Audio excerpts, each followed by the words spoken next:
Hi all, this is Anjali और इस video में हम करेंगे methods and built in functions जो हम डिक्शनरी पे यूज कर सकते हैं. So this is your chapter number 4 last topic जिसमें हम कर रहे थे working with list and dictionaries. सो हम लिस्ट के ऊपर काम कर चुके हैं. वी हैव सीन कि उसके डिफरेंट एट्रीब्यूट्स क्या होते हैं, डिफरेंट फंक्शंस क्या होते हैं, उसको कैसे ट्रेवर्स करते हैं. And now we have worked on dictionary also कि कैसे क्रिएट होती है, कैसे यूजर इनपुट होता है, कैसे ट्रेवर्सल होता है. And the last topic for dictionary is that what are the various methods and built-in functions जो आप dictionaries पे use कर सकते हो. Okay? जो हम इस वीडियो में करेंगे. So watch the video till the end to understand all the functions properly. और उसके बाद हम solve करेंगे इसकी back exercise in the next video. Okay? Now let's start with this. Before I start, अगर आपने अभी तक channel subscribe नहीं किया है, so do subscribe the channel because here you get tutorials for all programming languages and specialized classes for class 11th, 12th, IP and CS to make sure you score the maximum marks possible, which is obviously somewhere near around 100. Okay, so let's start with this set of commands which we have with dictionary. So dictionary में सबसे पहली जो command है that is len, जो list के साथ भी थी. So len का काम आपको पता ही है, that is to find length of something. So आप len अगर string के साथ use करते हो वो string की length निकालेगा, लिस्ट के साथ यूज करूंगी तो उसकी लेंथ, और अगर डिक्शनरी है तो उसकी लेंथ. सो LEN हमें बताता है that how many values we have in the data structure. So if you look over here, they have a dictionary in which there are 4 values: Mohan, Ram, Suhail, Sangeeta. When I write len dict 1 it gives me 4. So इसकी जो length है वो 4 आएगी क्योंकि उसमें 4 नाम है. So 4 नाम है इसलिए लेंथ आई 4. अब ये कमांड मैंने आपको दिखाई थी एक प्रोग्राम में, that is DICT and empty parenthesis. This is to make a blank dictionary. So if you want to make a blank dictionary or you want to convert a list into a dictionary, so ऐसा करने के लिए हम DICT use कर सकते हैं. जैसे यहाँ पे एग्जाम्पल गिवन है where they are having a list and then they are converting that list to a dictionary. जैसे ये पेयर 1 आप देख रहे हो, ये लिस्ट है क्योंकि ये स्क्वायर ब्रैकेट है जिसके अंदर ये जो राउंड ब्रैकेट्स हैं ये टपल के लिए यूज होता है. टपल एज सच आपके सिलेबस में नहीं है, but tuple is also collection of values. So इसमें टपल में क्या लिया हुआ है, नाम और मार्क्स. जैसे मोहन 95, फिर राम 89, सुहेल 92, संगीता 85. अभी प्रिंट कर रहे हैं तो लिस्ट की तरह प्रिंट हो रहा है. If you want to convert it to dictionary you just have to write DICT in front of this. So DICT bracket में पेयर 1 लिखेंगे. सो जो पेयर 1 है वो डिक्शनरी में कन्वर्ट हो जाएगा and after converted to a dictionary format it is stored in DICT 1. Now when you print it you can see that it would be printed like this. Curly brackets आएंगी और ये colon जैसे dictionary होती है, that format will be used for this. तो अब वो list नहीं रहा, वो dictionary बन गया. So pair 1 is your list but DICT 1 is your dictionary. Now if you want to fetch only the keys of the dictionary, क्योंकि dictionary क्या होता है, it's a combination of key and value. आपके पास keys हैं और आपके पास values हैं. You want to fetch only the keys, आपको सिर्फ कीज निकाल के देखनी है कौन सी हैं, तो आप लिख सकते हो डिक्शनरी का नाम डॉट कीज, जैसे कि यहाँ पर है. सो यहाँ पे क्या है, डिक्शनरी बनाई, इसमें फिर से वही 4 नाम है, वाक्स हैं. अगर मैं लिखती हूँ DICT 1 dot keys, so DICT 1 dot keys is going to give you the names like Mohan, Ram, Suhail, Sangeeta. So these are the keys you have over here. So ये हमारे पास कीज फेच करने के लिए हो गया. सिमिलरली आपके पास है वैल्यूज, तो ये सिर्फ वैल्यूज फेच करेगा. So if I write DICT 1 dot values I get only the marks, सिर्फ मार्क्स आएंगे आपके पास.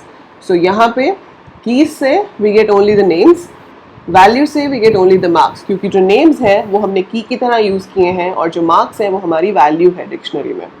अब जो आइटम वर्ड होता है that is a combination of both की एंड वैल्यू. उसमें की और वैल्यू दोनों आते हैं. तो जब आप आइटम्स शो करोगे तो वो दोनों चीजें दिखाएगा, की एज वेल एज वैल्यू. ये आपको मैंने ट्रेवर्सिंग में भी बताया था कि जब हमें दोनों चीज़ों को फेच करना हो तो हम लिख सकते हैं like for name comma marks in dictionary dot items. So it will fetch both the values एक एक करके जब तक हमारे पास वैल्यूज बचे हुए हैं. Then we have get. अगर आपको एक पर्टिकुलर की वैल्यू को गेट करना है, सो सबसे सिंपल मेथड तो स्क्वायर ब्रैकेट वाला ही होता है कि डिक्शनरी के साथ स्क्वायर ब्रैकेट दो और स्क्वायर ब्रैकेट में अपनी की का नाम दे दो. बट एक और तरीका है दैट इज गेट. आप डिक्शनरी डॉट गेट और यहाँ राउंड ब्रैकेट्स में भी की दे सकते हो, वो आपको वैल्यू फेच करके देगा. बट इस केस में क्या होगा, गेट के केस में अगर आपने ऐसी की यूज की है जो है ही नहीं डिक्शनरी में, like Sohan is not there in the dictionary, so if you use a key which is not there in the dictionary you won't get the key error. लेकिन अगर हम स्क्वायर ब्रैकेट के साथ यूज़ करते हैं so we will get the key error. तो वहाँ पे key error आता है, लेकिन ये कुछ error नहीं देगा, कोई रिजल्ट भी नहीं देगा. अगर आपको एक न्यू वैल्यू ऐड करनी है डिक्शनरी में, one of the simplest method is कि डिक्शनरी स्क्वायर ब्रैकेट में key is equal to value add हो जाती है, जैसे हमने किया था अभी. दूसरा तरीका है with the help of update. आप अपडेट की हेल्प से डिक्शनरी में न्यू वैल्यूज ऐड कर सकते हो, एक डिक्शनरी के पीछे दूसरी डिक्शनरी अटैच कर सकते हो. सो उसको करने के लिए we have update. Although the purpose of update is same as we have append in list, but यहाँ पे नाम different दे दिया है. They have given it a name as update. Like in this example you can see कि dictionary में हमारे पास पहले 4 names थे, फिर हमने एक और डिक्शनरी ली where we have 2 more names. अगर मैं डिक्शनरी 1 डॉट अपडेट डिक्शनरी 2 करती हूँ, so फर्स्ट डिक्शनरी में I am going to have 6 names and their marks. जबकि डिक्शनरी 2 पे उसका कोई चेंज नहीं होगा, dictionary 2 will remain the same. लेकिन डिक्शनरी 1 में दोनों लिस्ट के कंटेंट्स मर्ज हो जाएंगे. फाइन एंड क्लियर तो नाम से ही पता चल रहा है, उसको एक्सप्लेन करने की ज़रूरत ही नहीं है. सो क्लियर का काम क्या है? To clear all the items of the dictionary. सब साफ कर दो. सो सब साफ कर दो मतलब कोई भी वैल्यू डिक्शनरी में नहीं बचेगी, सब कुछ इरेज हो जाएगा. So if you right dictionary 1 dot clear, your dictionary would be an empty dictionary. After that खाली हो जाएगी डिक्शनरी, कुछ भी नहीं रहेगा उसके अंदर. लास्ट फंक्शन जो आपको पता होना चाहिए वो है del.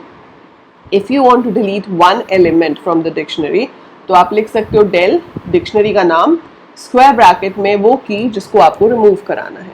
So del dictionary name and then the key which you have to delete. It will delete one entry from the dictionary. Okay? So these are the basic operations जो हम dictionary पे परफॉर्म कर सकते हैं. आपके पास ये NCERT की book तो होगी because it is freely available on NCERT site. आप डाउनलोड कर सकते हो. लेसन 1 की डिस्क्रिप्शन में मैंने इसका लिंक भी दिया हुआ है डाउनलोड करने के लिए.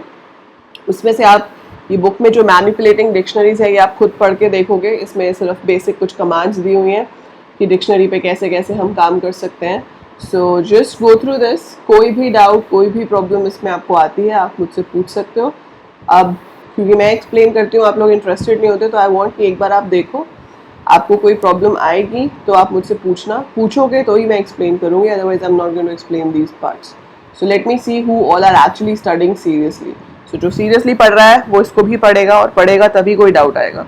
सो आप डाउट पूछोगे तो I will explain these programs, otherwise I assume कि आप सबको बहुत अच्छे से समझ आ गया. ओके.